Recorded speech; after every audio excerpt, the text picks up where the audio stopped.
Currently, the advanced economic condition and the rapid acceleration of technological developments require businesses and organizations to manage economic resources and hire quality information as the basis for making the right decision. A controlled financial system is one of the success factors for an activity both for individuals, companies, and even countries. That is the role of an accountant. Do you want to be a part of that? Do you have global orientation? International Program of Accounting or IPAC Universitas Muhammadiyah Yogyakarta answer this challenge.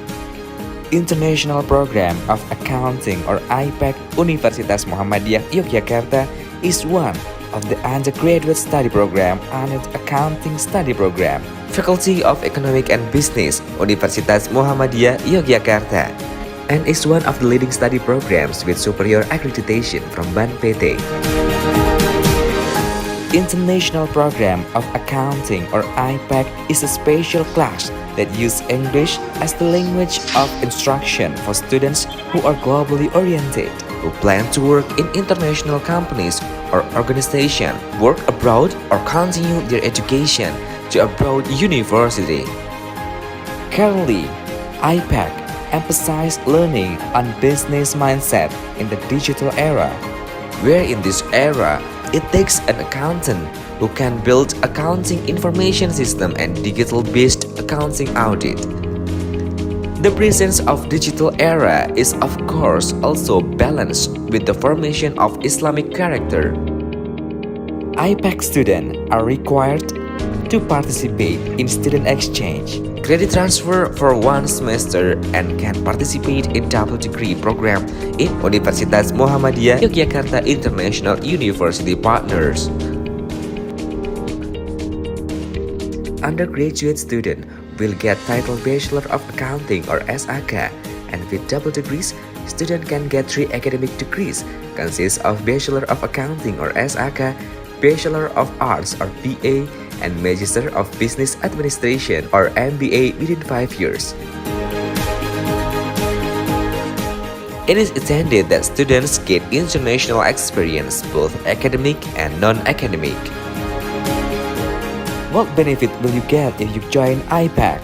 Which are: first, opportunities to participate in a student exchange at partner universities around the world. Second, opportunities to do work internship program at financial institutions and government institutions. IPAC students will be an expert in English by getting intensive English course for 4 semesters and proved by a TOEFL certificate. Fourth, international community service. Fifth, international summer course. Sixth, visiting professor class. IPAC alumni who graduates with qualification working in the financial sectors such as Financial Service Authority or Otoritas Jasa Keuangan (OJK), banking, private, government companies both domestic and abroad, and institutions under the finance ministry. Let's reach your dream with IPAC Universitas Muhammadiyah Yogyakarta. IPAC UMY, Global and Holistic Accountant.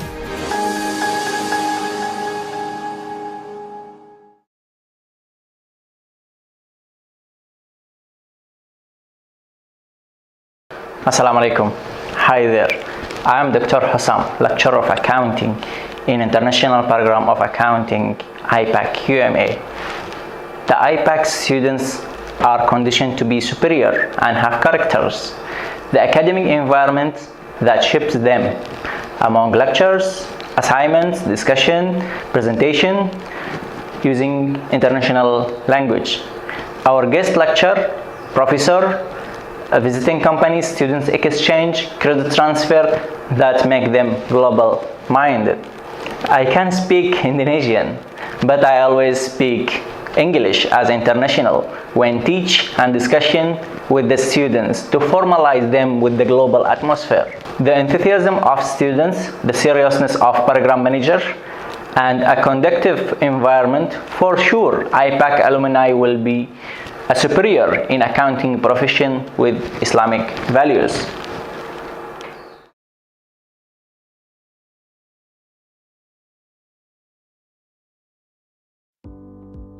Yogyakarta.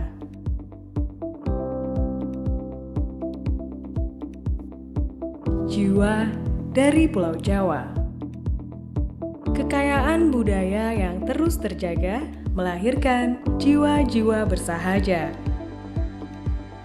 menciptakan para intelektual muda yang siap mendunia. Di sini terlahir Persyarikatan Muhammadiyah, organisasi Islam progresif yang bergerak di berbagai bidang kehidupan, salah satunya pendidikan. Atas gagasan Profesor Dr. Kahar Muzakir pada tanggal 1 Maret 1981, Universitas Muhammadiyah Yogyakarta hadir memperkaya kemampuan para intelektual muda, mewujudkan sarjana muslim berakhlak mulia, cakap, percaya diri, mampu mengembangkan ilmu pengetahuan dan teknologi yang berguna bagi umat bangsa dan perkembangan dunia.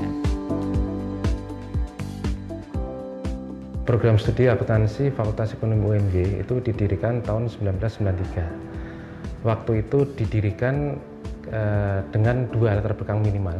Yang pertama adalah kebutuhan pasar, bahwa sektor industri Indonesia waktu itu masih terjadi kekurangan tenaga ahli akuntansi, akuntan. Kemudian yang kedua, secara sumber daya kita cukup memadai.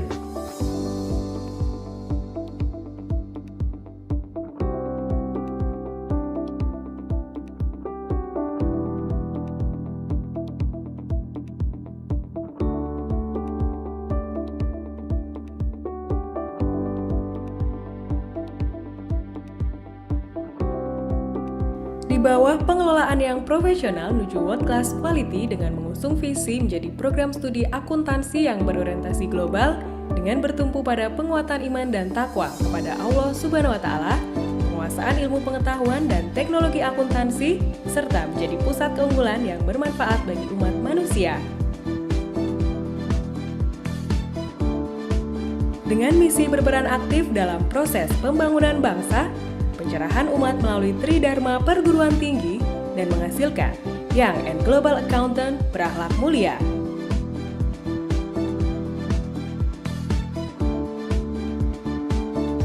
Sejak tahun 2005, program studi akuntansi Universitas Muhammadiyah Yogyakarta telah terakreditasi A.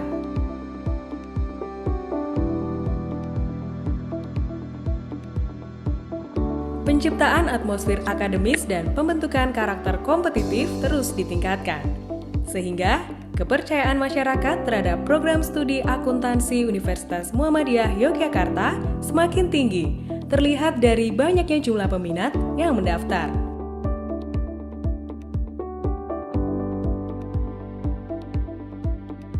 Pembelajaran di program studi akuntansi Universitas Muhammadiyah Yogyakarta didukung dengan fasilitas penunjang yang baik seperti sarana perpustakaan, tempat mahasiswa dapat mengakses referensi yang relevan dan memadai, seperti e-jurnal dan e-book. Ruang tata usaha tempat para mahasiswa mendapatkan pelayanan administrasi perkuliahan, serta wifi area, lab praktikum, Masjid Kiai Haji Ahmad Dahlan. Program studi akuntansi juga menaungi langsung himpunan mahasiswa akuntansi yang mampu menjadi wadah bagi mahasiswa untuk mengembangkan soft skill di bidang organisasi serta pengembangan diri. Selain didukung oleh fasilitas yang mumpuni, atmosfer akademis juga dibangun melalui tenaga pengajar yang telah tersertifikasi secara akademis maupun praktis, yang terlibat aktif dalam kegiatan akademis dan profesi berskala nasional maupun internasional sebagai upaya pembaharuan ilmu akuntansi yang dimiliki.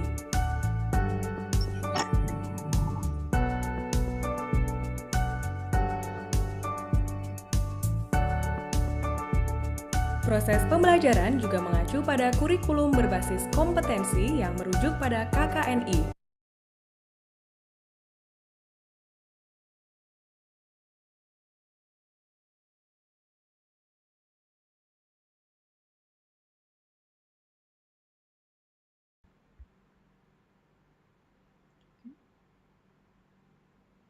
Baiklah, Assalamualaikum warahmatullahi wabarakatuh. Waalaikumsalam warahmatullahi wabarakatuh. Waalaikumsalam. Selamat Selamat siang. siang, Mbak. Monggo silahkan kalau mau dibuka dahulu. Ibu, sebelumnya kami mengucapkan terima kasih telah bersedia mengisi acara kami, yang dimana acara kali ini adalah pertemuan ketiga TOEFL training ini dengan materi reading comprehension, Ibu. Iya, betul. Benar.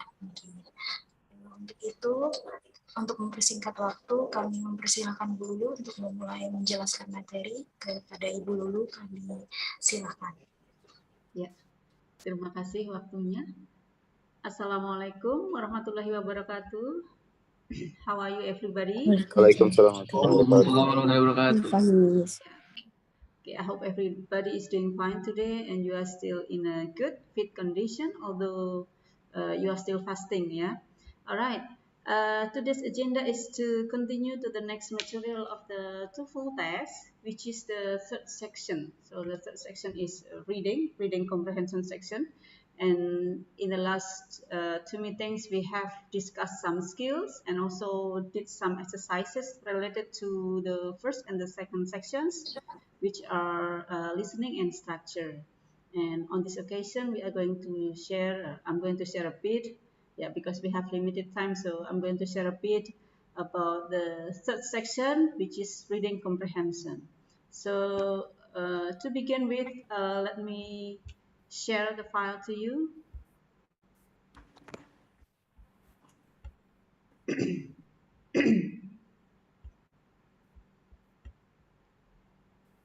So here we are, finally we are in the third section of the TOEFL, reading comprehension, and personally for me this is the most tiring section, yeah, because it is located in the end, okay, and we have consumed a lot of energy to do the first and the second section. So usually the reading section is the tiring section for me personally, yeah. And the challenge of this section is that we still have to be able to maintain our focus because we are dealing with what is it, some passages, long passages, and then also, yeah, long passages can be very tiring, especially if there are a lot of vocabulary that we are not familiar with. Yeah, it can be a double challenge for us. Okay, but don't worry about that because there are some skills or some strategies or some procedures that can be learned, okay, before you actually face and do the TOEFL test, especially the reading comprehension section. Okay, let me continue. So the reading of the TOEFL is designed to measure the candidate's ability to understand passages in academic settings. Yeah, so in academic settings, yeah, as it is in line with the purpose of the TOEFL itself. Yeah, so usually the materials are related to academic issues or academic lectures. Yeah, okay, it consists of 50 questions and we must be able to finish or to do those 50 questions within 55 minutes. So that's why it is tiring and challenging. Okay, yeah. Compared to, yeah, it consists a lot of question items, right? And in 55 minutes. Okay, so. And then since 1995, vocabularies are tested integratively and contextually in passages.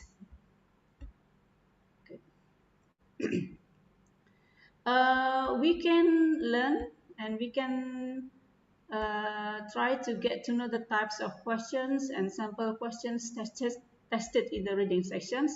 And usually the typical questions consist of several skills, yeah? They are usually the same. I mean, the type of the skills that are tested are usually the same. Okay, the first, it is understand main ideas. The first type of the question is question related to main ideas. So we are tested how good we are in understanding main idea of the passage. And the typical questions that refer to main ideas questions can be in the form of the following questions, such as what is the topic of the passage? What is the subject of the passage? What is the main idea of the passage? What is the title of the passage? And then what is the main purpose of the passage? Okay, so these are the typical questions tested in understanding main ideas of a passage. Yeah. And then the second type of the question is recognize the organization of ideas. So we are tested how good we are in recognizing how the information in each passage is organized. Okay, and the typical questions are how is the information in this passage organized? How is the information in the second paragraph, for example, related to the information in the first paragraph? Yeah, so these are the two types of questions in the reading section.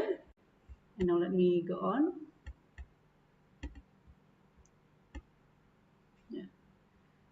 The next question is dealing with answering stated detailed questions. Yeah, detailed questions. Okay. The questions are usually preceded with some questions such as according to the passage, blah, blah, blah. Okay, the information requires detailed answers such as what, when, where, why, how, yeah, detailed questions. Okay, and the next example is it is stated in the passage, blah, blah, blah. And then the passage indicates that blah, blah, blah. The author mentions that blah, blah, blah. Which of the following is true? Okay, so this kind of questions belongs to answering stated detailed questions. So the information is already there, located there. So we have to be able to recognize which one the detailed questions which is referred to. Okay, and the fourth type of question is finding the unstated details. So the details questions are not stated. And the question examples are which of the following is not stated? Usually it is using not, yeah. Which of the following is not stated? Which of the following is not mentioned? Which of the following is not discussed? Or we can also find this kind of example. All of the following are true except blah blah blah. Okay, so these are the four types of the questions. Yeah, the next type of the question, I think it is pretty easy.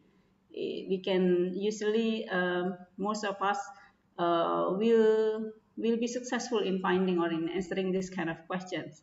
This is related to finding pronoun reference. Yeah, finding pronoun reference. Usually, the question begins with what does, and then this is the pronoun. For example, what does he in line 9 refers to? What does they in line 5 refer to? Okay. And number 6, the type of the question is answering implied detailed questions. So when it is implied, yeah, we have to be able to figure out to draw a conclusion what the passage is about, because it is not directly stated there in the passage. Yeah, this is a bit challenging. And the questions of implied detailed questions usually begin with, it is implied in the passage that blah, blah, blah. It can be inferred from the passage that blah, blah, blah. It is most likely that blah, blah, blah. What probably happened, blah, blah, blah. Okay? Yeah, this is the sixth type of the question. Finding implied detailed questions. A challenging one, I guess. And then the next type of question is answering transition questions. Okay, transition questions. This type of question is usually begin with the paragraph preceding the passage most likely talk about blah blah blah. So we have to be able to predict, yeah, predict or what is it? Predict what the preceding or the following paragraph will be talking about or will be about. Yeah. Or the question can also be like this. What is most likely in the paragraph following the passage? Yeah, this is called transition questions. Okay, the paragraph being questioned is not there. Okay, so we have to be able to predict. And then the next type of the question is understanding vocabulary in context. Yeah, this is testing how good we are in mastering the English vocabulary. If you read a lot in your daily life, I'm sure your vocabulary will be a lot. Okay, but this will be challenging if we rarely read a lot of English materials. Yeah. Okay, so question related to vocabulary, usually asking synonyms, yeah, synonyms. For example, in questions like, what is the meaning of blah, blah, blah, okay? Which of the following is closest in meaning to blah, blah, blah? And then the word blah, blah, blah in line X is closest in meaning to which of the following, okay? So vocabulary questions will test our vocabulary mastery, especially in synonyms, okay? And then the next skill, 9, determining where specific information is found. So we must be able to locate, to find where the certain kind of information is located in the paragraph, yeah? Where in the passage, yeah, this usually begin with where in the passage, blah, blah, blah. In which line? In which line does the information about blah, blah, blah displayed, for example? Or in which line is the blah, blah, blah located? For example, like that. So this is asking, determining where specific information is found. And then the next type of the question is determine the tone, the purpose, or course. Yeah, if it is asking about the tone, the question will be, what is the tone of the passage? Is it humorous? Is it fun? Is it sarcasm? And so on. So this is the example of tone. Okay. And then the purpose. What is the other's purpose in this passage? Okay. And there will also be a question related to in which course would this reading be assigned? Okay. In which course would this reading be assigned? Okay. Yeah. These are the 10 types of the reading questions in TOEFL. And now we will be talking about the procedure, or we can also find that this can be a strategy probably, yeah. Procedure for our reading passage. The first, what you need to do is to skim the reading passage. Skim means reading quickly, to determine the main idea and the overall organization of ideas in the passage. Yeah. Okay, you have to do that quickly, but with a high level of focus, of course. Yeah. You do not need to understand every detail in each passage to answer the questions correctly. It is therefore a waste of time to read the passage with the intent of understanding every single detail before you try to answer the questions. So it's not a problem. It's not going to be a big problem if you don't understand every word there in the passage. Yeah. So just focus on the questions which are being questioned. Okay. And then number 2, look ahead at the questions to determine what language skills are being tested in the questions. Questions related to different language skills are answered in different ways. Okay, this is the second procedure. You look at the questions. Okay, and then the next procedure. Okay, let me enlarge it. Find the section of the passage that deals with each question. The language skill tells you exactly where to look in the passage to find correct answers. Okay? And these other strategies. If you want to look for main ideas questions, you can look at the first line of each paragraph because it usually tells about the main idea. Yeah.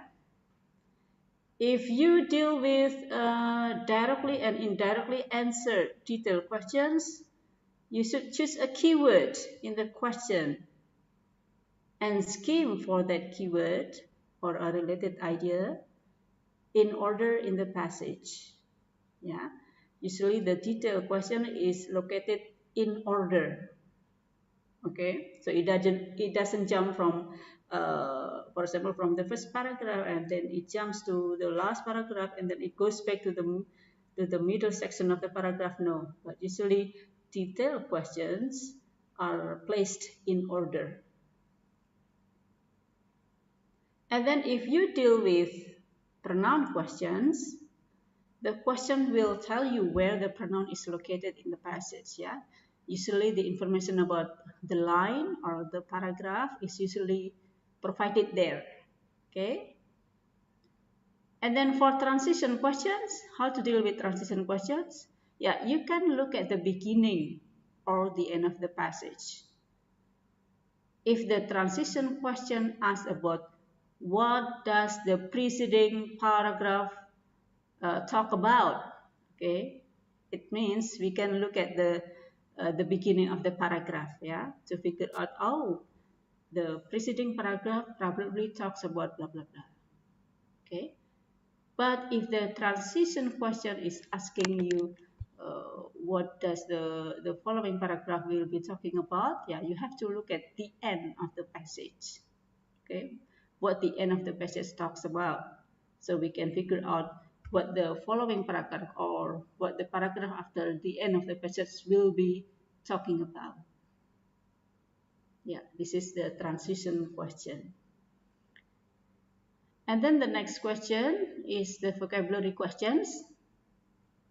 If you deal with vocabulary questions, usually the question will tell you where the word is located in the passage. So you can easily find that. Okay, but yeah, it depends on your vocabulary range. If you have a wide range of vocabulary mastery, yeah, you will find less problem in dealing with vocabulary question. So to enrich your vocabulary, you must read a lot in your daily life. Say for example, you can read every day, you can develop a reading habit of reading an English material, maybe just 10 minutes of your daily life, yeah, you can spend it, but you do it regularly, I'm sure you will have a wide range of vocabulary. Yeah, you can develop the reading habit if you want to increase your vocabulary mastery. Okay, and then the next type of the question is for where in the passage questions. The answer choices give you the 4 possible locations of the correct answer. So just refer to the options, to the choices, and we can check which choice is the most suitable. Yeah. And then for tone, purpose, and course questions, usually the clue is located at the first line of each paragraph. Whether the tone is happy, whether the tone is sarcasm, yeah, it can be sarcasm, it can be a humor, and so on. Yeah, you can look at the first line of each paragraph, and also the purpose, what the purpose of the text is. Okay, is it to inform, is it to entertain, is it to compare and contrast, and so on. Okay, yeah. The next procedure, number 4, read the part of the passage that contains the answer carefully. Okay, the answer will probably be in a very predictable place in the passage. Don't worry because the answer is there already, yeah. And then number 5, choose the best answer to each question from the 4 choices listed in your textbook. You can choose the best answer according to what is given in the appropriate section of the passage, eliminate definitely wrong answers, and mark your best guess on the answer sheet. Okay, so once again, try to answer all of the questions. Okay, there is no reason to keep it blank because there will be no penalty for wrong answers. Yeah.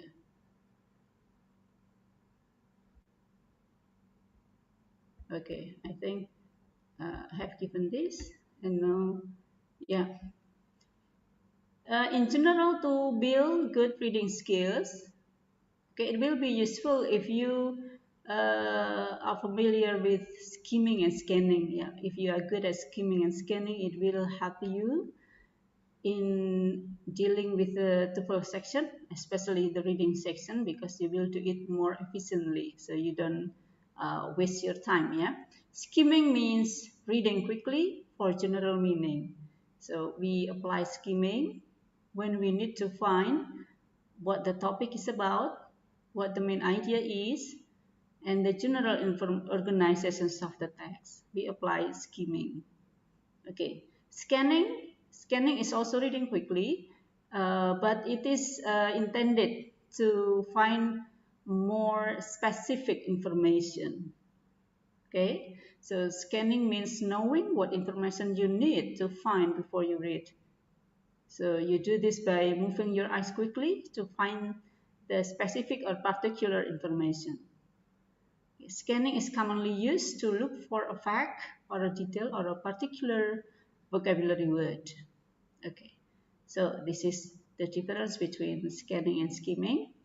I hope you have been familiar with these two skills, yeah, because as an international student, your reading materials are all in English, and I'm sure you have applied skimming and scanning, especially when you deal with the test and you have only very limited time to answer the questions, yeah. Okay. Okay, these are the general tips and also procedures about reading in the TOEFL. And now we are going to do some reading exercises. Are you ready?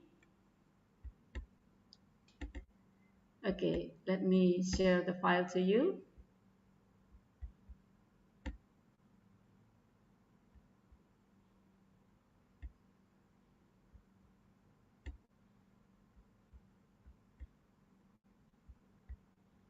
Have you seen it?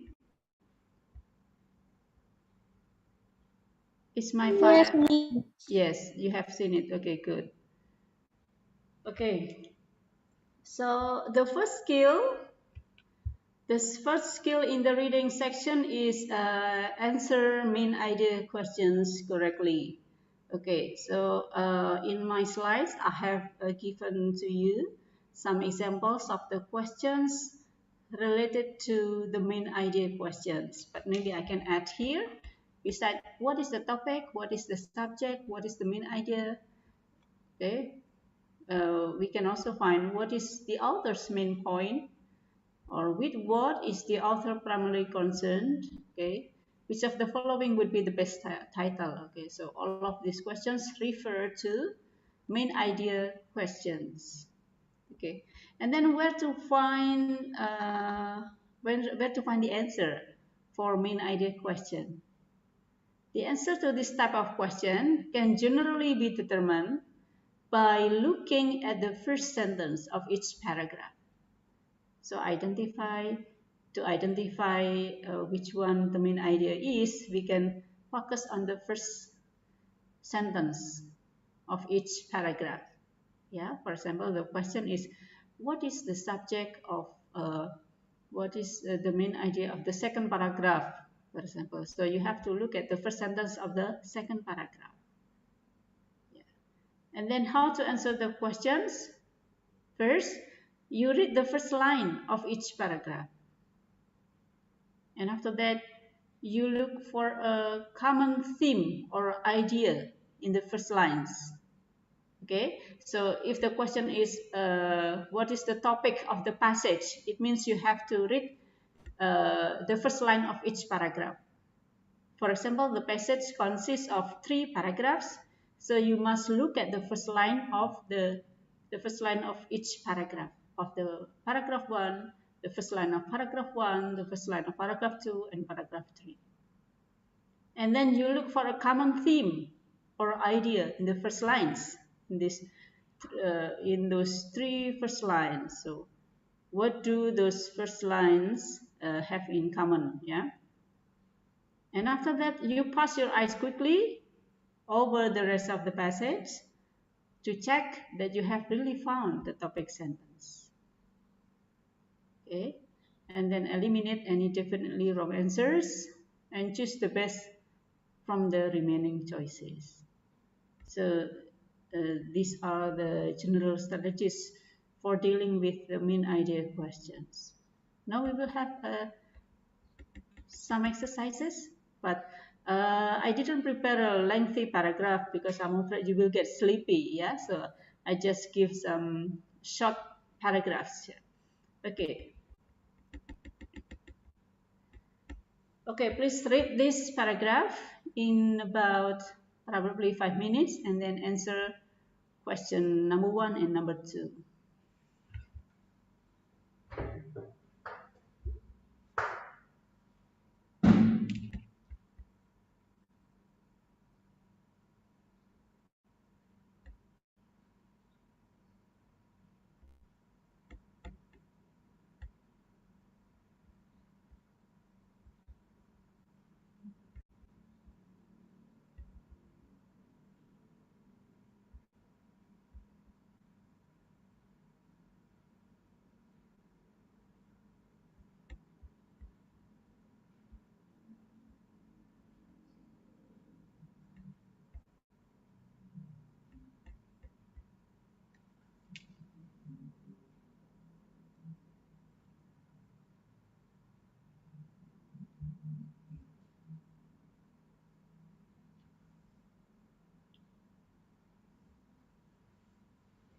Okay, are you finished?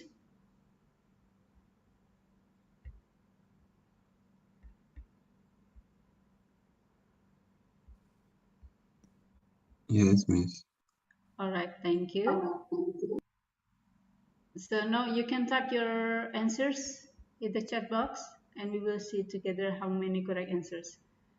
Okay, please type your answers number 1 and 2.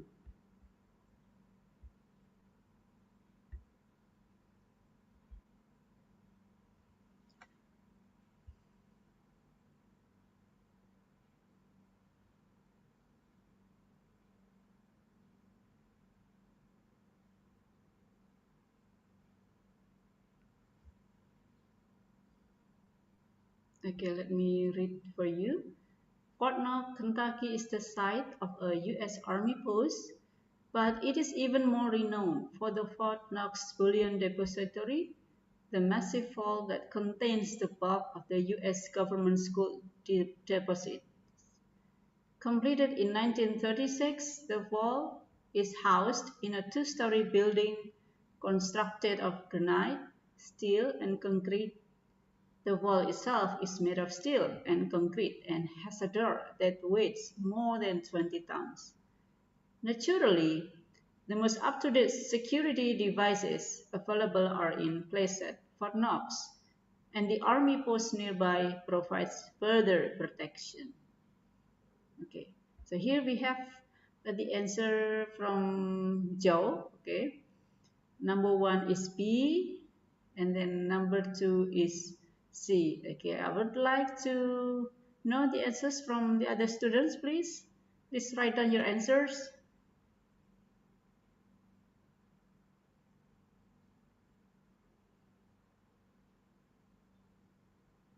Okay, I'm waiting for your answers. 1B, okay.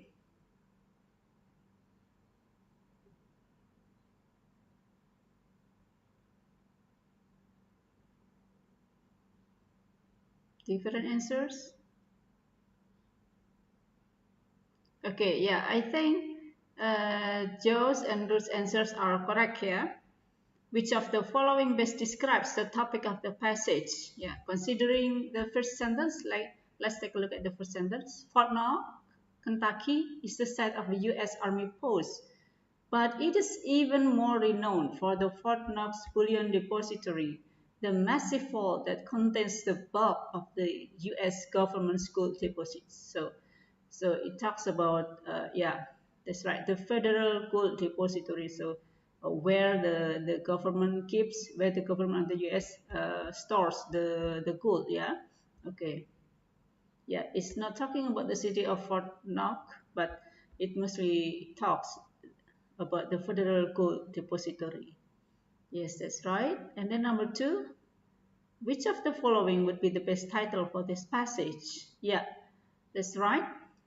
Okay, the best title would be Where the US Keeps Its Gold, because this passage mainly talks about that place as a gold depository. Yeah, this is not talking about the massive concrete wall. No, this is not talking about the Fort Knox security, and it is not talking about a visit to Kentucky. So the best title would be Where the US Keeps Its Gold, yeah, because the passage mainly talk about that. Yeah. Now let's continue to the next exercise.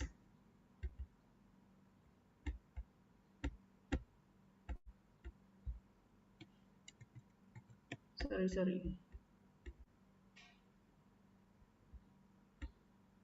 Wait.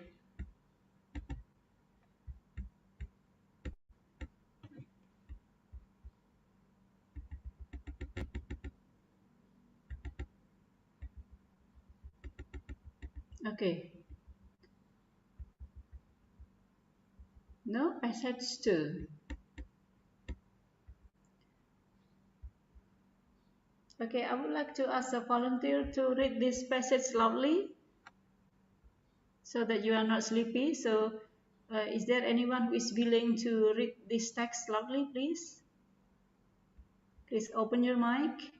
I would really appreciate. Anyone?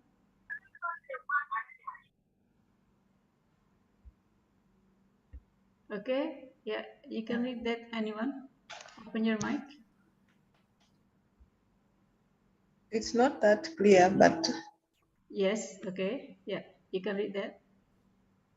one identifying characteristic of minerals is their related hardness, which can be determined by scratching one mineral with another. In this type of test, a harder mineral can scratch a softer one, but a softer mineral is unable to scratch the hard one. The Morse hardness scale is used to rank minerals according to the hardness. 10 minerals are listed in this scale, ranging from tau with a hardness of 1 to diamond with a hardness of 10.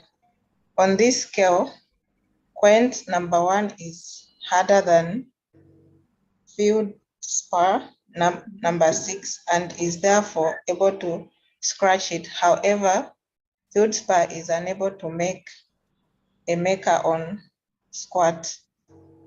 Yeah, thank you. Yeah, thank you for voluntarily reading the paragraph. Yeah, okay, now I give you adequate time to answer the questions in number 3 and 4. Or probably you can reread the paragraph so that you can find the most suitable answer.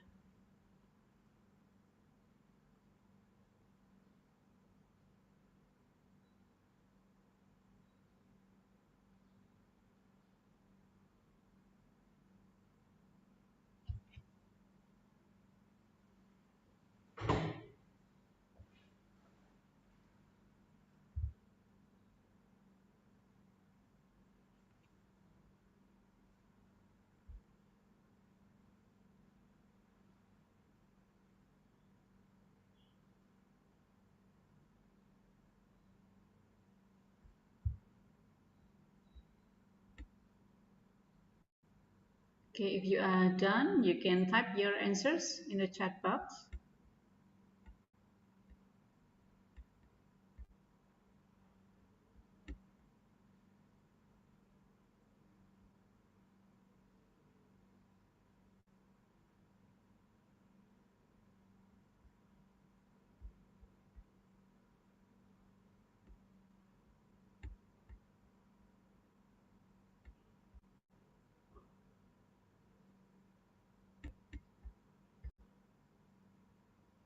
Okay.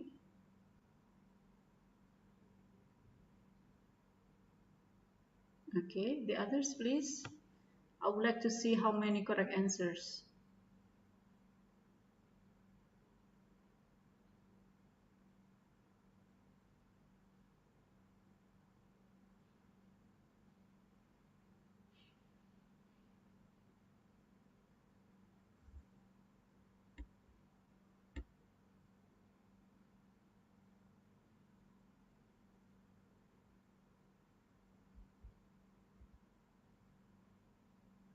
Okay. The others? Are there any more answers? Yeah. Okay. Thank you. Yeah, your answers are correct, Claire. Yeah. Which of the following best states the subject of this passage? So, after reading the first line, yeah, one identifying characteristic of minerals is their relative hardness, which can be determined by scratching one mineral with another. Okay, so it tells us that the subject of this passage is identifying minerals by means of a scratch test. Okay, so your answer is correct. Now, number 4. The main idea of the passage is that, okay, your answers are mostly A, yeah, which is correct. Yeah. The hardness of a mineral can be determined by its ability to make a mark on other minerals. Yeah, that's correct. All of you are correct already. Yeah, this is the first skill. The first skill is dealing with main idea question related to topic or subject of the text. Okay, now we will continue to the next skill. Skill number 2 is recognizing the organizations of ideas in the passage. So how to identify this type of question? The questions are usually in the form of this. How is the information in the passage organized? Or how is the information in the second paragraph related to the information in the first paragraph? Okay, so this is asking the organizations of ideas. And now where to find the answer? If we face this kind of question, the answer to this type of question can generally be determined by looking at the first sentence of the appropriate paragraphs. So you look at the first sentence, yeah? And then how to answer the question? First, you read the first line of each paragraph. Second, you look for words that show relationships among the paragraphs. And then number 3, you choose the answer that best expresses the relationship. So what is the relationship between the two paragraphs, for example? Does it tell about cause and effect? Or do the two paragraphs tell about compare and contrast? And so on. Okay, so we must be able to figure out the relationship of the aforementioned paragraph. Right. Now let's see this exercise.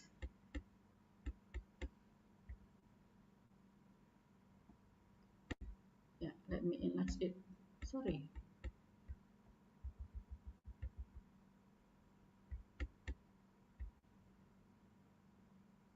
Okay, now I would like to invite another volunteer, the next volunteer to read the first paragraph, please. Anyone? Can you read paragraph 1?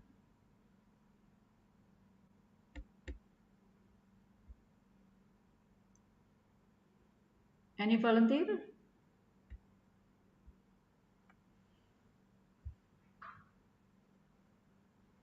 Okay, let me read for you. Miss, I wanna Oh teacher. yeah, okay. Thank you. Please, you can read now. A common types of calendar can be based on the sun or on the moon.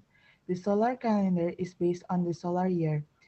Since the solar year is 365 2.22422, days long, solar calendar consists of regular year of 365 days and have an extra days every fourth year or leap year to make up for the additional fractional amount.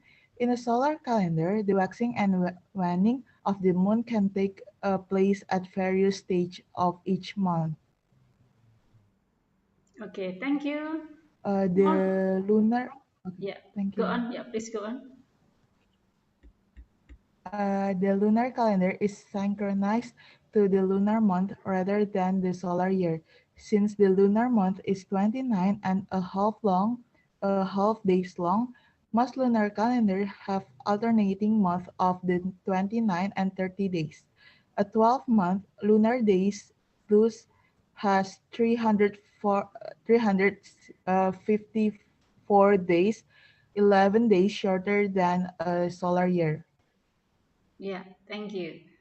Okay, everybody, now perhaps you can reread by yourself and then answer the questions. Yeah, this is questions related to the organizations of the oh, this is still yeah, main idea and also the organization of ideas. Yeah.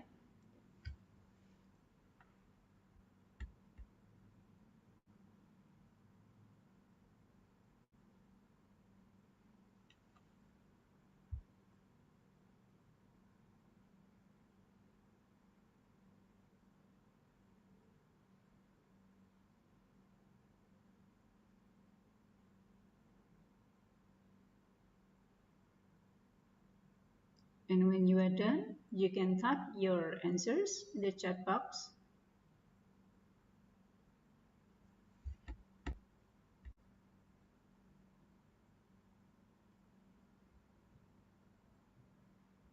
Okay. The others, please.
All right, you can type your answers.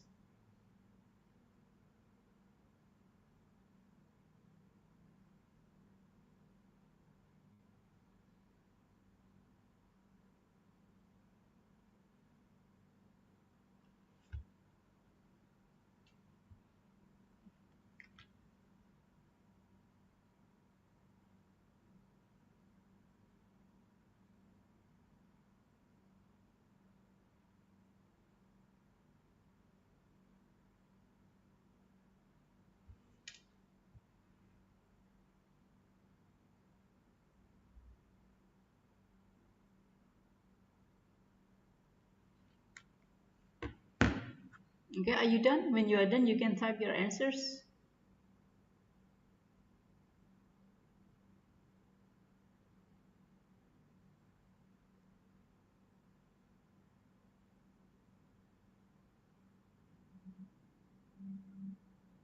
Okay. Okay, the others? Yeah. Okay. Yeah, we have got several answers from few students. The rest, you can type your answers. Okay. Now let's check. Yeah. What is the main idea of the passage? Yeah, most of you are correct. Okay, so finding the main idea, we can take a look at the first line. Okay. Yeah, the first line, the main idea of the passage. So please take a look at the first line of every paragraph. Yeah. Now let's read. Common types of calendars can be based on the sun or on the moon. Yeah, this is the first line of the first paragraph. And now take a look at the first line of the second paragraph. And after that, we draw what is the common theme of those lines. Yeah, the lunar calendar is synchronized to the lunar month rather than the solar year. Okay, so we can draw a conclusion that the main idea of the passage is C. Different calendars have dissimilar bases, because this passage does not only talk about the calendar based on the sun or the solar year, and this is not only talking about the lunar month or the calendar based on the lunar month. Yeah, so this is talking about two different calendars. So the right answer is C. Different calendars have dissimilar bases. Yeah, and then let's go to question number 2. How is the information in the passage organized? Okay, your answers, yeah, quite various, but the correct one is B. Two types of calendars are described. Yeah. Well, we see that the first paragraph mostly describes the first type of the calendar. Yeah, the calendar which is based on the sun. Yeah, or the solar year, and then the second paragraph uh, talks about the description of the lunar year. Yeah, so we can take a look at we can draw a conclusion that the information in the passage is organized by describing the two types of calendars. So B is correct. Okay. Yeah. Now let's continue to the next exercise. Yeah. We come to skill 3. Skill 3 is answering stated detailed questions correctly. Yeah, usually this is easy, yeah, because the detailed question is there and it is usually specific, so we can easily find it. It is explicit, it is stated there.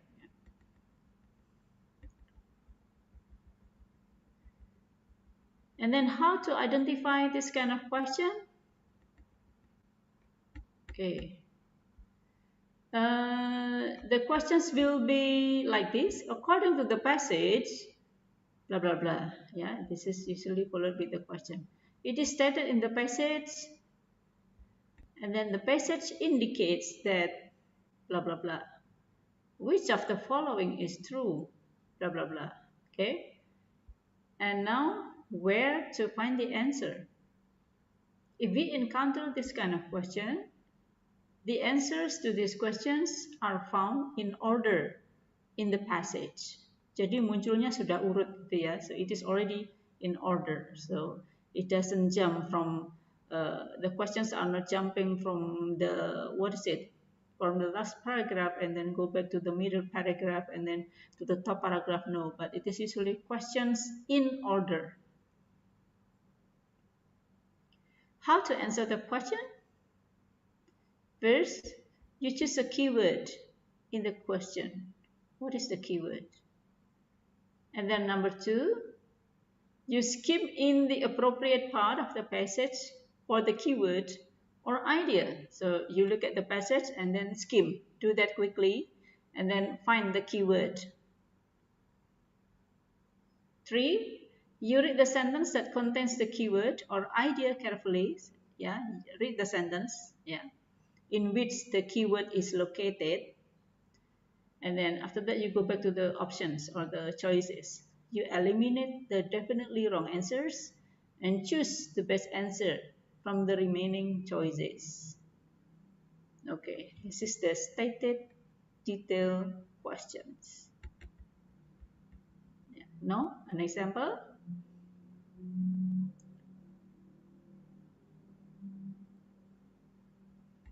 Okay, any volunteer please to read this text? Short paragraph. short passage?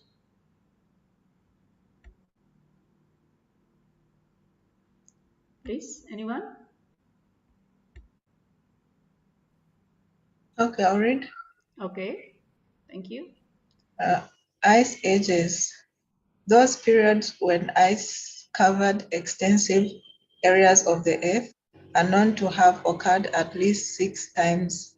Past ice ages can be recognized by rock, rocks? Strata?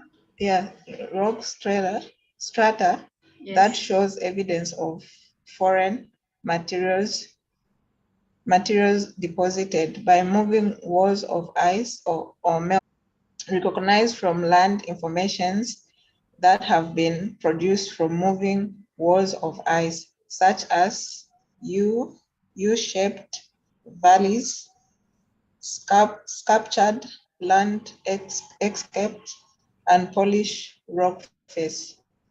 Yeah, thank you. Okay, everybody, you can read again and then try to answer question number 1 and 2.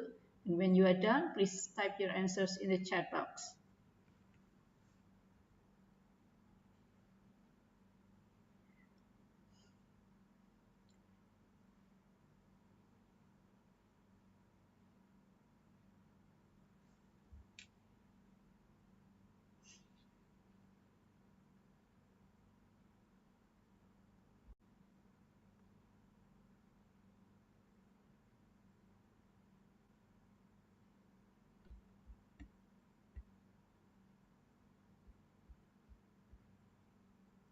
Okay, usually when the questions are easy, we can find the answers quickly, yeah.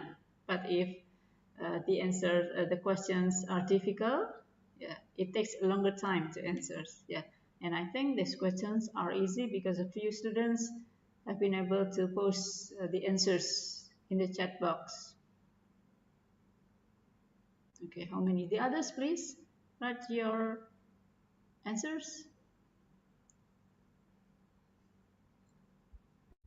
Okay, yeah.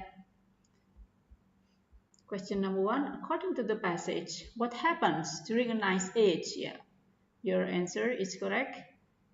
Okay, the answer is ice covers a large portion of the Earth's surface. Yeah, we can find it in the first line. Ice ages, those periods when ice covered extensive areas of the Earth. Yeah, I think this one, yeah. So the answer is C, ice covers a large portion, or a large portion can mean extensive areas. Okay, number 2. The passage covers how many different methods of recognizing past ice ages? Yes, your answer is also correct. We can find that there are 2 methods. We can find it in the second sentence. Past ice ages can be recognized from rock strata that show evidence of foreign materials deposited by moving walls of ice or melting glaciers. Yeah, this is the first method. And then it continues with the next method. Ice ages can also be recognized from land formations. Okay, so the first is by recognizing the rock strata, and the second is by land formation, by recognizing the land formation. So it means there are 2 methods. Yeah. Okay, this is an example of stated detail questions. Yeah.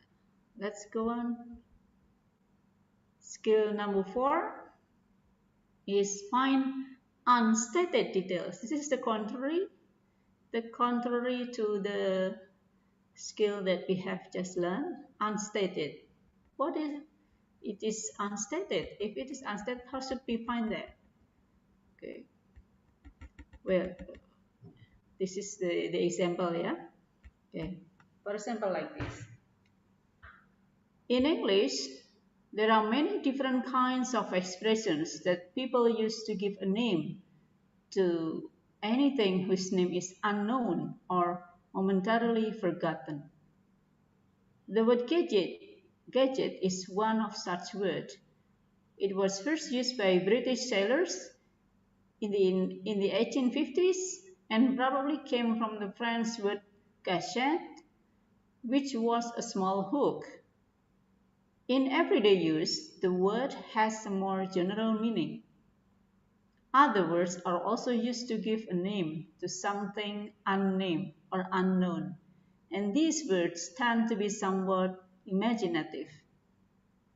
Some of the more commonly used expressions are what do you call it, a what's this, a thingamabob, a thingamajig, a doodad, or a doohickey. And the question, which of the following is not true about the word gadget? So we must find the answers which is not located there, okay, which is not explained in the paragraph. A, it is used to name something when the name is not known. I think this is right, yeah, because it is explained here, okay, whose name is unknown or momentarily forgotten. And then let's take a look at C. It most likely came from a word in the French language. Okay, yes, it is right here. It is mentioned that and probably came from the French word gâchette. Yeah, so C is correct. And then D, its first known use was by British sailors. Yeah, I think it is clearly mentioned that British sailors firstly used this term. So what is not true is what is not located or what is not explained in the paragraph. So the answer is B. It was used at the beginning of the 19th century. Yeah, not in the 19th century, yeah, because it was used by British sailors in the 1850s, which is not the 19th century. Yeah. Okay. So this is an example of unstated detailed question, unstated question.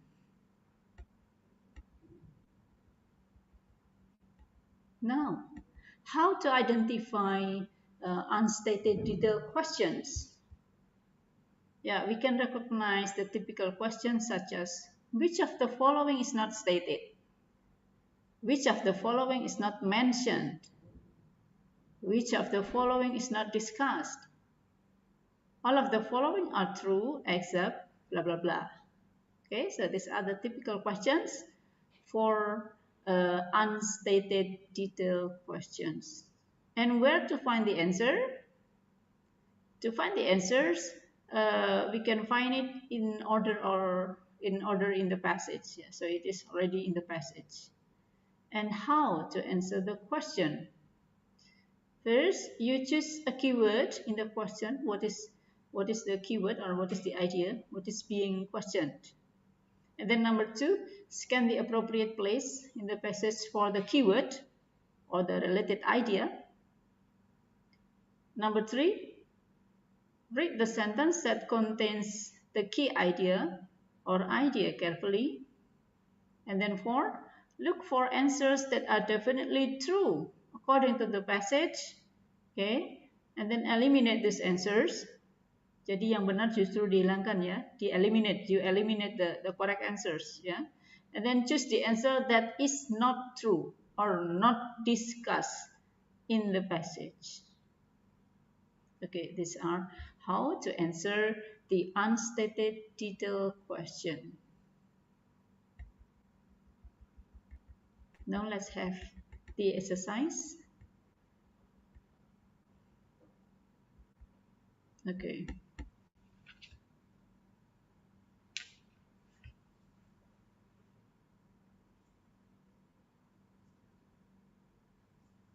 Anyone wants to read this text? Only 2 short paragraphs, please.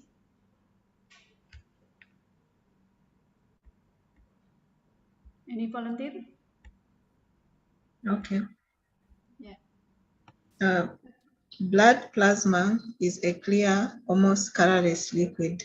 It consists of blood from which the red and white blood cells have been removed. It is often used in transfusions because a patient generally needs the plasma position of the blood more than the other components. Blood differs in several important ways for whole blood. First of all, plasma can be mixed for all donors and does not have to be from the right blood group. Has whole blood does. In addition, plasma can be dried and stored while whole blood cannot. Thank you. Yeah. Okay, everybody. Now it's time for you to answers and type your answers in the chat box.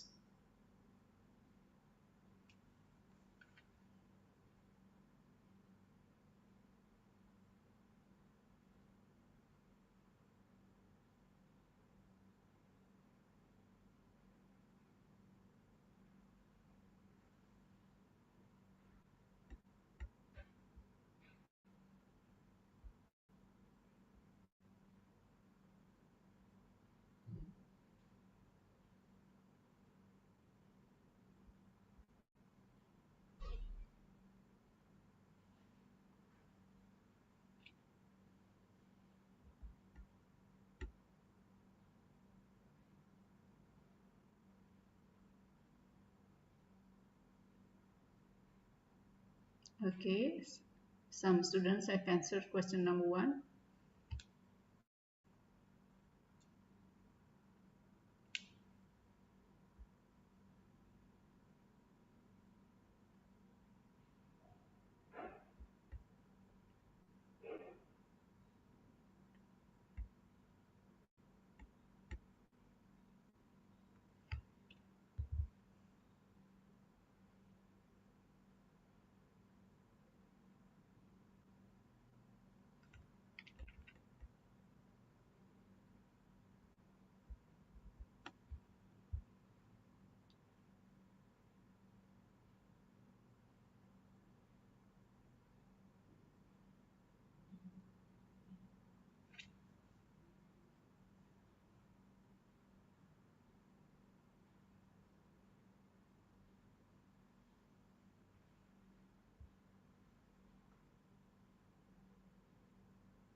Okay, I'm waiting for the other students to answer. Please type your answers.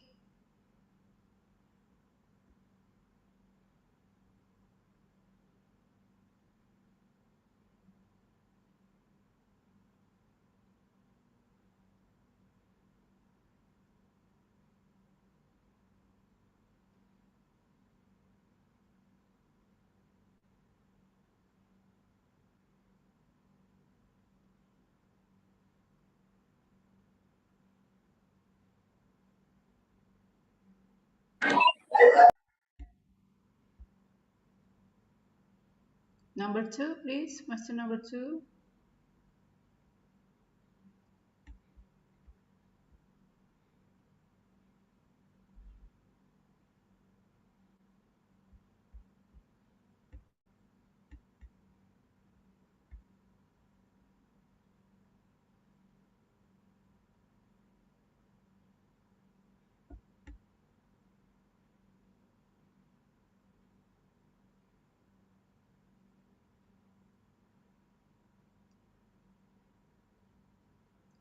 More answers?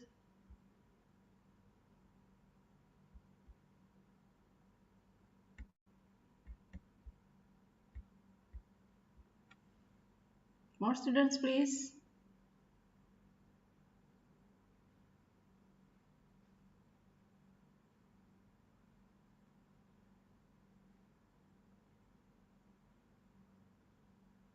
Okay, who is next?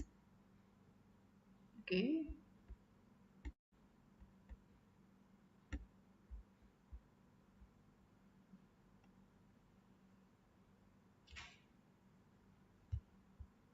Okay, let me reread the paragraph, yeah.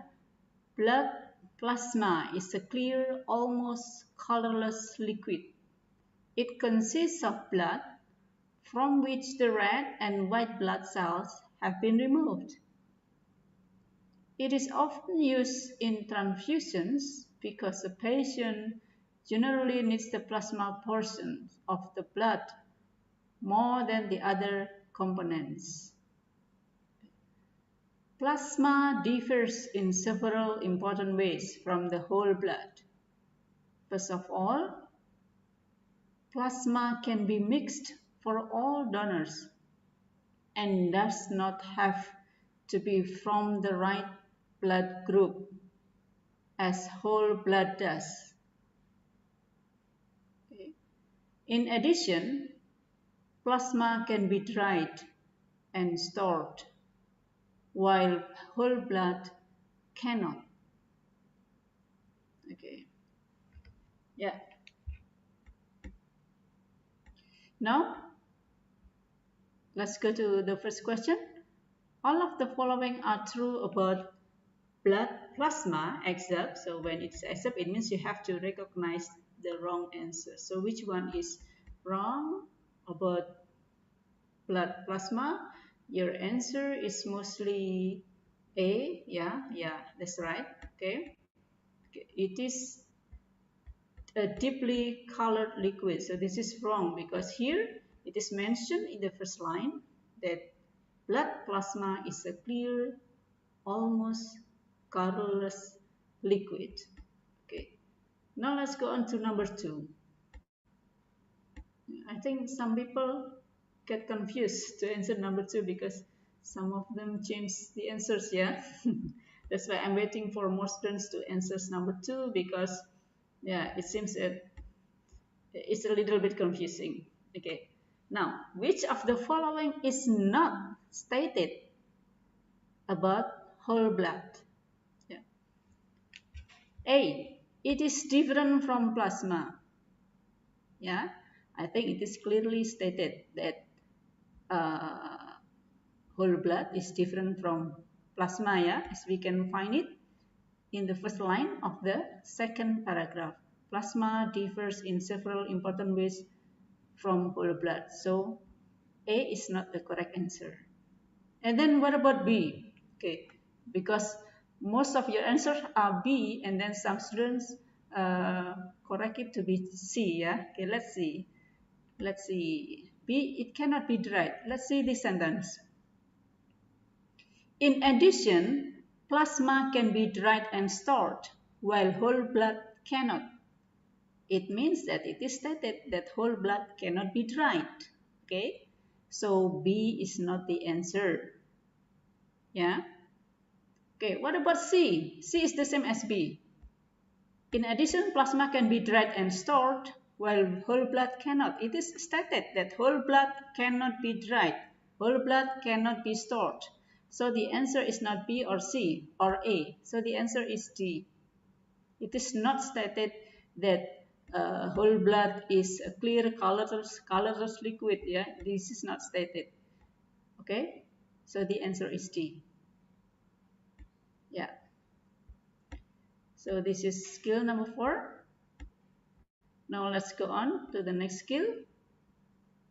Skill number 5 is dealing with reference, finding pronoun reference. Ya. Pronouns in bahasa we call it pengganti subjek. Ya. Okay, let's see this example. Carnivorous plants such as the sundew and the Venus flytrap are generally found in humid areas where there is an inadequate supply of nitrogen in the soil. In order to survive, these plants have developed mechanisms to trap insects within their foliage. They have digestive fluids to obtain the necessary nitrogen from the insects. These plants trap blah blah blah blah. Okay, neglect it. Okay, and then see the pronoun they, which is in bold. Okay, this is being the question. The pronoun they in line 5 refers to, yeah, you can take a look at the preceding sentence to find the correct answer. So the answer is these plants, yeah, because previously the sentence talks about these plants. So they refers to these plants. Okay, this is finding pronoun reference.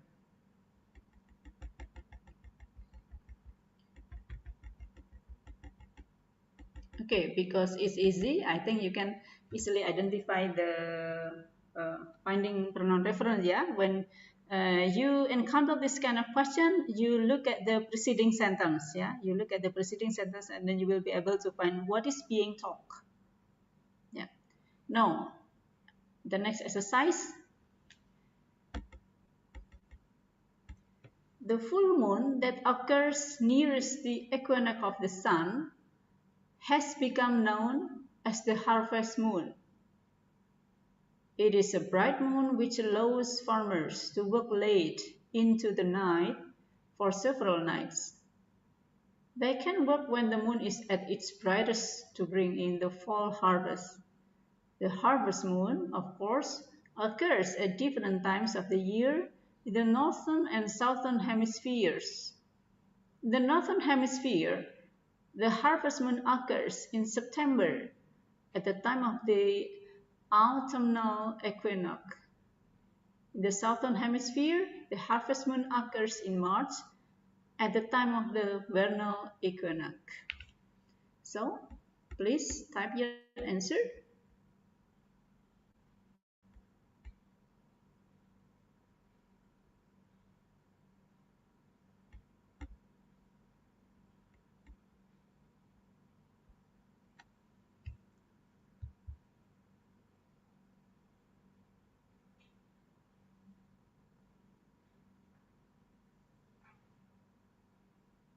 Question number 1 only.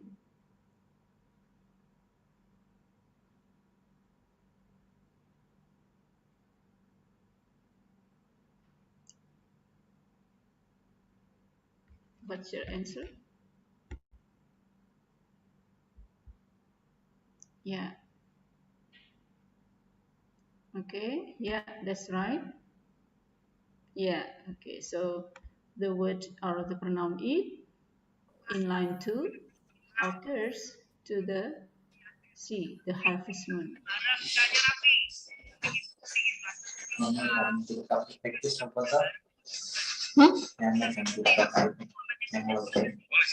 Cuma di HP iPad Pak. Okay, yeah, thank you.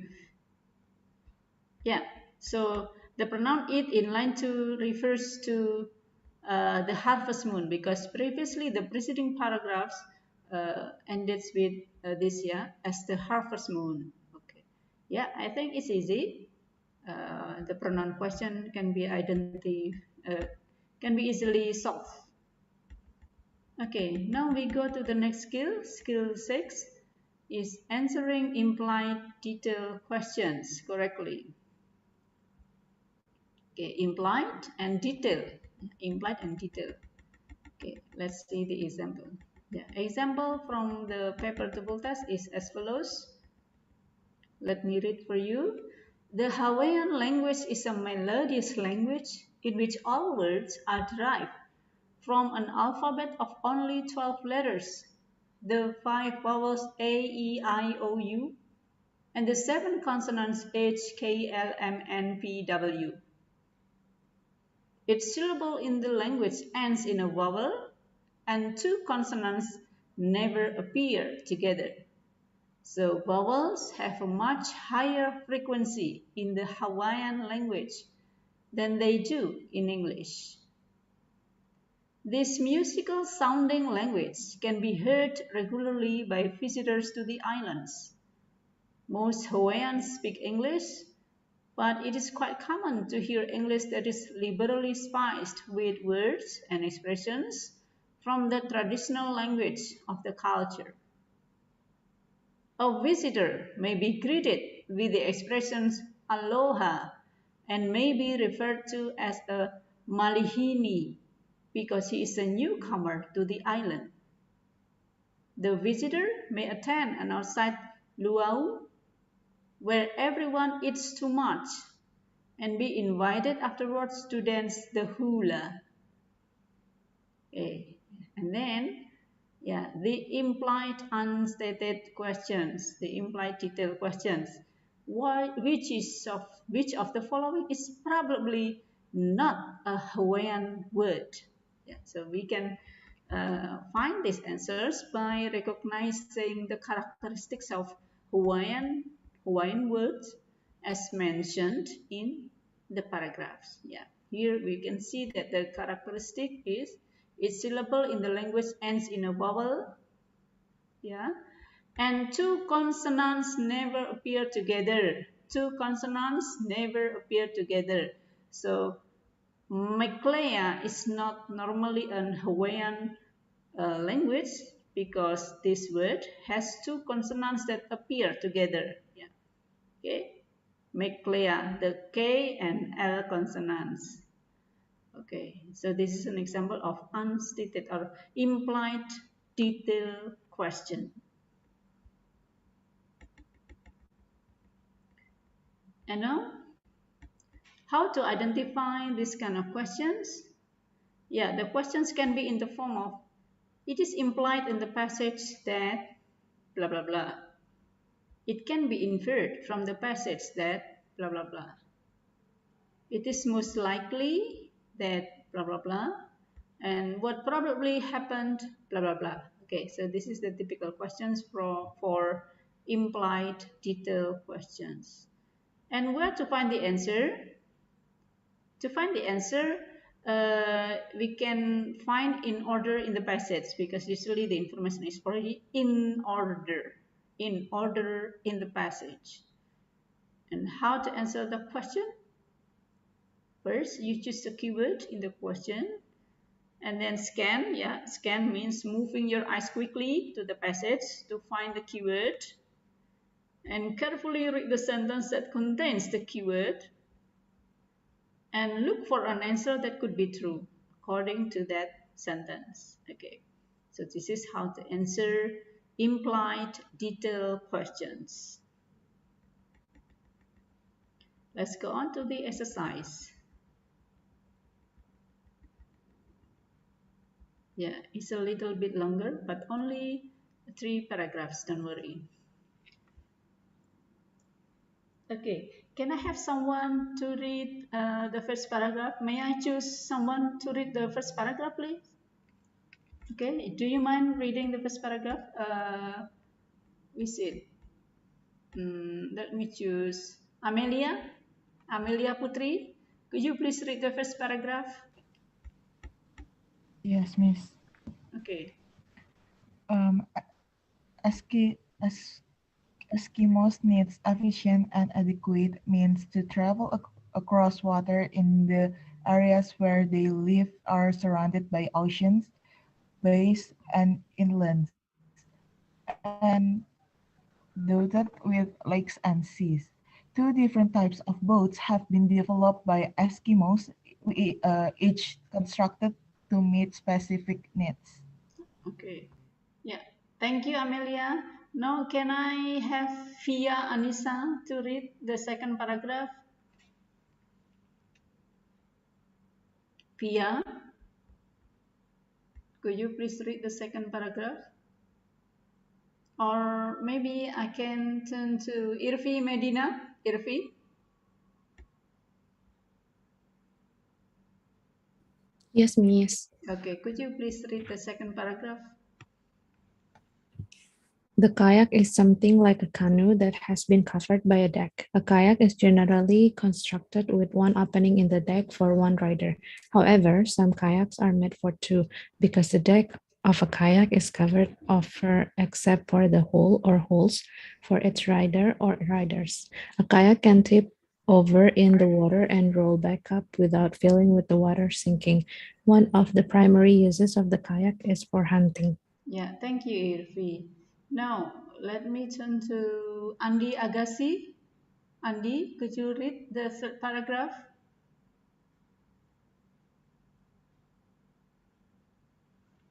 Hello, Andi. Okay, let me move to Muhammad Fajar Al-Sarafa.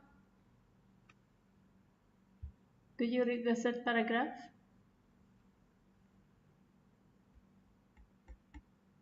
Okay, maybe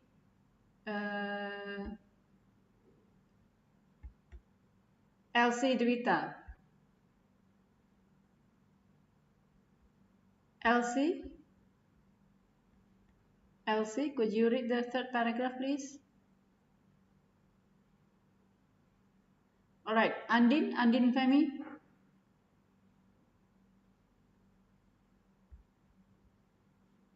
Okay, and then let me read the third paragraph. The Umia is not closed over, as is the kayak. Instead, it is an open boat that is built to hold 10 to 12 passengers. Eskimos have numerous uses for the umiak, which reflect the size of the boat. For example, the umiak is used to haul belongings from campsite to campsite, and it is used for hunting larger animals that are too big to be hunted in a kayak. Okay, yeah, please do exercise or question number 1 and 2.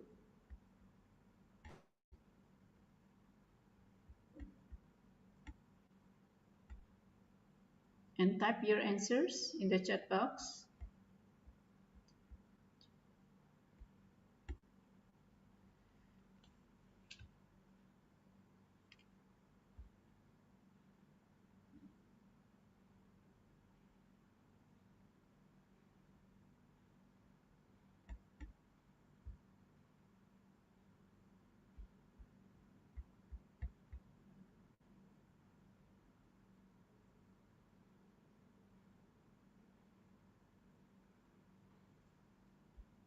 Okay, the others, please type your answers.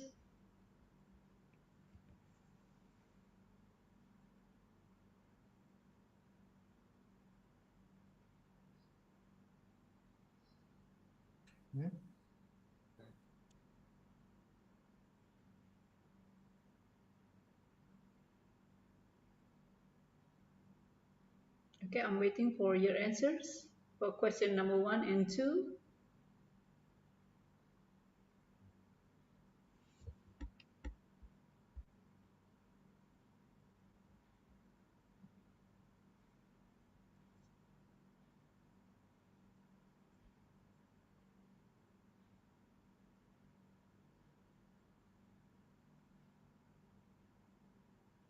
Okay, yeah, that's right.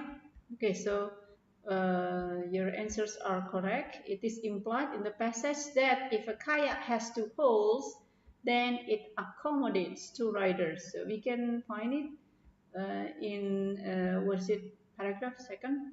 The kayak is something like a canoe that has been covered by a deck. A kayak is generally constructed with one opening in the deck for one rider. However, some kayaks are made for two because the deck of a kayak is covered over except for the hull or hulls for each rider or riders. The kayak can tip over in the water and roll back up without filling with water and sinking. Yeah, this one, yeah, a kayak is generally constructed this one. However, some kayaks are made for two. Yeah, it accommodates two riders. And then number 2 is also correct. Yeah, it can be inferred from the passage that an example of the animals mentioned might be, yeah, we can find it in the last sentence of the second paragraph. Blah blah blah. It is used for hunting larger animals that are too big to be hunted in a kayak. So this is not a kangaroo, not a snake, not a salmon, but a larger animal here is, the example is maybe a whale. Yeah, a whale. Yeah. Okay, so these are the 6 skills. So far we have learned 6 skills. Now because we have limited time, I'm going to show you skill 7. Yeah, skill 7 is, sometimes it is difficult, so I think it's necessary. So let me share a different file to you. Okay.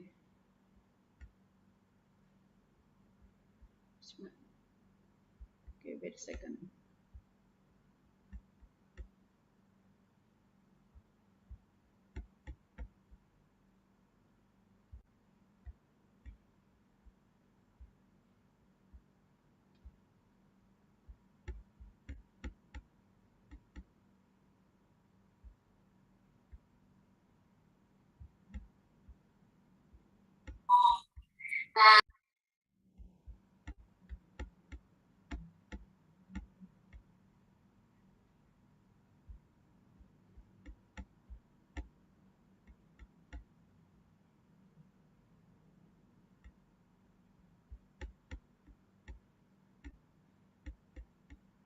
Okay, wait a second.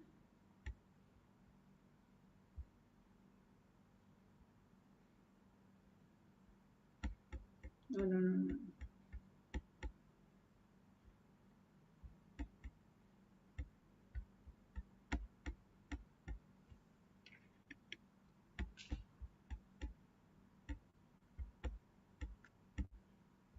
Okay, just a short overview on skill 7.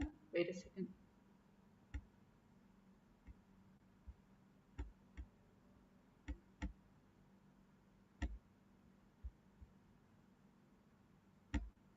Yeah. Have you seen the file? Yes. Yeah. Okay, I hope you have seen the file. So skill 7 is answering transition questions. Yeah. So for example, like this, because I think I need to give an example of a transition question. Another myth of the oceans concerns Davy Jones, who is folklore, mean-spirited sovereign of the ocean's depths. The name Jones is thought by some, okay, let me zoom out, etymologists to have been derived from the name Jonah, the Hebrew prophet who spent 3 days in a whale's belly. Okay, and then blah blah blah blah blah. It goes the second paragraph, and then the question, for example, like this: the paragraph preceding this passage most probably discusses. So we have to be able to figure out what the paragraph preceding the first paragraph will be talking about. Jadi kira-kira paragraf yang muncul sebelum paragraf pertama itu bicara tentang apa. So this is about transition question, yeah. So in the textbook we can choose A, the use of Davy Jones, B, Davy Jones' career as a sailor, and then C, a different traditional story from the sea, and D, preparing to travel on the ocean. Yeah, okay. Why the answer is C, a different traditional story from the sea? Because we can see here the clue, another myth. It begins with another myth of the oceans. Yeah. It means that previously this passage already talks about a different myth, yeah, a different myth or a different traditional story from the sea. Okay, so that's the example of transition question. All right, everybody, because it's 2:30 already, it's time for us to end this session. Thank you very much for your participation and attention and also cooperation when doing the exercise. Yeah. So let me go back to the MC, the person from IPAC, please.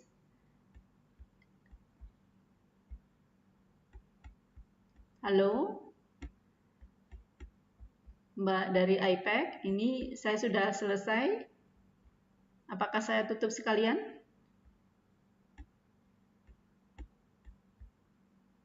Oke. Ya. Ibu, mohon maaf ini tadi sambil dengan meeting yang lain. Iya, enggak apa-apa. Oh, nggih. Enggak apa-apa, Mbak. Nggih.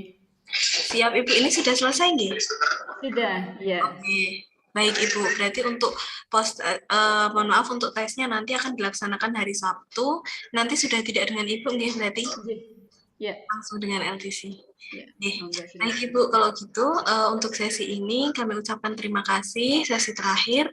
Untuk teman-teman, untuk tesnya hari Sabtu besok ya.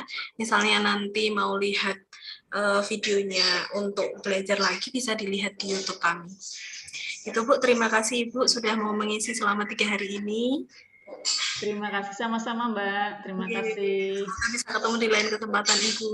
Amin, ya terima kasih semuanya. And good luck for your TOEFL test ya. I hope you can get the best that you can. Thank you, Miss. Okay, yeah. Thank you everybody.